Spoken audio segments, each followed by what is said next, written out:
Praise Lord. దేవునికి స్తోత్రం. ప్రభునందు ప్రియమైన దేవుని బిడ్డలారా, మన ప్రభు అయిన యేసుక్రీస్తు నామములో ప్రతి ఒక్కరికి గుడ్ ఫ్రైడే సందర్భంగా నా యొక్క శుభాలు తెలియజేస్తూ ఉన్నాను. ఈరోజు మంచి శుక్రవారం. ఈ యొక్క గుడ్ ఫ్రైడే సందర్భంగా ప్రతి ఒక్కరు కూడా మరి ప్రపంచంలో అనేకమైన దేశాలు, అనేకమైన గ్రామాల్లో యేసయ్య మన కొరకు సిలువ మీద ప్రాణం పెట్టిన రోజు. ఈ రోజును పురస్కరించుకుని ప్రతి మందిరం ఉపవాసంతో సిలువలో ఆఖరిగా యేసు ప్రభు పలికిన మాటలు 7 మాటలను ధ్యానించటం జరుగుతూ ఉంది. ప్రియులారా, ఈ సమయంలో నేను సిలువలో యేసు ప్రభు ఆఖరిగా పలికిన 7 మాటల గురించి కొన్ని మాటలు మీకు తెలియచేయాలని ఆశపడుతూ ఉన్నాను. గమనించండి ప్రియులారా, 7 అనే మాట పరిశుద్ధ గ్రంథంలో సంపూర్ణ సంఖ్యగా ఉంది. లోపల ఉన్నవారికి 7 అంటే చాలామందికి ఏడుతూ పోద్దేమనుకుంటారు.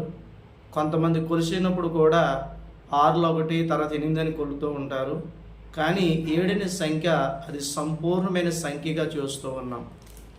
పరలోకమందున్న దేవుడు 6 దినాలు ఆయన సృష్టిని సమస్తాన్ని కలిగించి ఆయన 7వ దినాన్ని విశ్రమించినట్లుగా మనం చూస్తూ ఉన్నాం. అలాగే పరిశుద్ధ గ్రంథంలో 7 వారాలని రాయబడి ఉంది, 7 దినాలని రాయబడి ఉంది. ప్రకటన గ్రంథంలో మరి 52 సార్లు 7 అనే పదం రాయబడి ఉంది. 7 సంఘాలని, 7 బోర్లని, 7 పాత్రలని, 7 దూతలని, ఇలాగా 7 అనే సంఖ్య మరి ప్రకటన గ్రంథంలో 52 సార్లు మనం చూస్తున్నాం.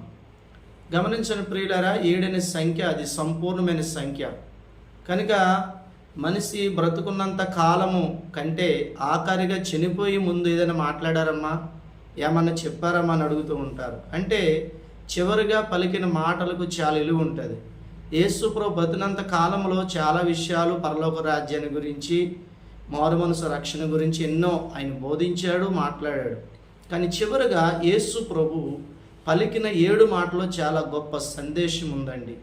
గమనించండి, 7 మాటలు మనం ధ్యానిస్తే చాలా గొప్ప సందేశం మనకు కనబడుతూ ఉంటుంది. అయితే నేను అవుట్లైన్లుగా యేసు ప్రభుని పలికిన 7 మాటలు మీకు జ్ఞాపకం చేస్తాను. చూడండి, లోకసు వార్త 23వ అధ్యాయము 34 వచనాన్ని మనం చదువుకుందాం. యేసు, తండ్రి వీరేం చేయుచున్నారో వీరెరుగురు గనుక వీరిని క్షమించమని చెప్పాను. యేసు ప్రభు సిలువలో పలికిన మొట్టమొదటి మాట ఏమిటని మనం ఆలోచన చేస్తే, తండ్రి వీరేం చేస్తారో తెలియదు కనుక వీరు క్షమించమని యేసు ప్రభు పలికాడు. అంటే యేసు ప్రభు పలికిన మాట క్షమాపణకు గుర్తుగా ఉంది. అలాగే 2వ మాట మనం చూద్దాం. లోకసు వార్త 23వ అధ్యాయము 43వ వచనం మనం చదువుకుందాం. నేడు నీవు నాతో కూడా పరదేశునందు అని నిశ్చయంగా నీతో చెప్పుచున్నాను. 2వ మాట దేవుని రాజ్యాన్ని గురించి చెప్పి ఉన్నాడు.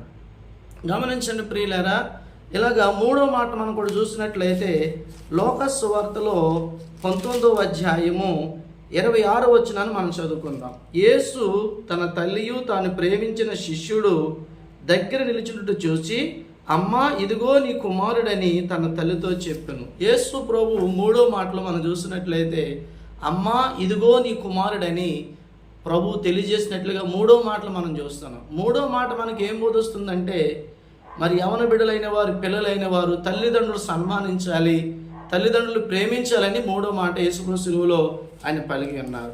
4వ మాట మనం చూసినట్లయితే మత్తయి సువార్త 27వ అధ్యాయము 46వ వచనం. ఇంచుమించు 3 గంటలైనప్పుడు యేసు హేలి హేలి లాభా సమాక్తని బిగ్గరగా కేక వేసును. ఆ మాటకు నా దేవా నెందుకు చేయి విడిచిదని అర్థం. యేసు ప్రభు సిలువలో ఆఖరిగా 4వ మాట ఏమిటంటే, నా దేవా నెందుకు చేయి విడిచిదివని యేసు ప్రభు 4వ మాట మాట్లాడి ఉన్నారు. అలాగే ప్రియమైన దేవుని బిడ్డలారా, 5వ మాట మనం చూసినట్లయితే యోహాను సువార్త 19వ అధ్యాయము 28వ వచనాన్ని మనం చదువుకున్నట్లయితే, యేసు లేఖనము నెరవేరినట్లు నేను దప్పిగొనుచున్నాను. యేసు ప్రభు పలికిన 5వ మాట మనం చూసినట్లయితే నేను దప్పిగొనుచున్నాను అని యేసు ప్రభు పలికి ఉన్నారు. అలాగే 6వ మాట మనం చూసినట్లయితే యోహాను సువార్త 19వ అధ్యాయము మరి 30వ వచనం మనం చదివినట్లయితే ప్రియులారా, సమాప్తమైందని చెప్పాడు యేసు ప్రభు. యేసుప్రభు పలికిన 6వ మాట ఏంటంటే సమాప్తమైందని యేసుప్రభు పలికి ఉన్నారు. ఇక చివరిగా యేసుప్రభు పలికిన 7వ మాట మన గురించి చూసినట్లయితే లోకాసు సువార్త 23వ అధ్యాయంలో 46వ వచనం మనం చదువుకుందాం. అప్పుడు యేసు గొప్ప శబ్దంతో కేకవేసి, తండ్రి, నీ చేతికి నా ఆత్మను అప్పగించున్నానని ఆయనలాగా చెప్పి ప్రాణం విడిచాను. యేసు ప్రభువు చివరిగా తండ్రి, నా ఆత్మ నీకు అప్పగించుకుంటున్నానని చెప్పి ఆయన తన ప్రాణం విడిచానని దేవుని యొక్క వాక్యలో చూస్తున్నాం. యేసు ప్రభు చివరిగా సిలువలో ఆయన 7 మాటలు మన కొరకు ఆయన పలికి ఉన్నారు. ప్రియమైన దేవుని బిడ్డలారా, కనుక 7 మాటలు మన గురించి ధ్యానించుకోవాలి. ఈ 7 మాటలు ఎన్నిసార్లు చదివినా, ఎన్ని సంవత్సరాలు మనం ధ్యానించినా అందులో గొప్ప సందేశము మానవాళ్ళ కొరకు, ప్రజల కొరకు ప్రభు పలికిన మాటలో గొప్ప సందేశం ఉంది. కనుక ఈ రోజున ప్రతి ఒక్కరు కూడా యేసు ప్రభు పలికిన సిలువలో 7 మాటలు ప్రపంచము ఎలాగ నడవాలో, ప్రజలు ఏ రీతిగా జీవించాలో, కుటుంబాన్ని ఏ రీతి కట్టుకోవాలో, తల్లిదండ్రులు ఎలాగ ప్రేమించాలో, క్షమించాలో, దేవుని బిడ్డలారా 7 మాటల్లో ప్రభు మనకి బోధించి ఉన్నారు ప్రియులారా. కనుక ప్రతి ఒక్కరు కూడా ఈ సిలువలో 7 మాటలు మనం జ్ఞాపకం చేసుకుందాం. 7 అనే సంఖ్య సంపూర్ణమైన సంఖ్య. ప్రభు మన కొరకు ప్రాణం పెట్టాడు కనుక ఆ సిలువ త్యాగాన్ని మనం జ్ఞాపకం చేసుకుందాం.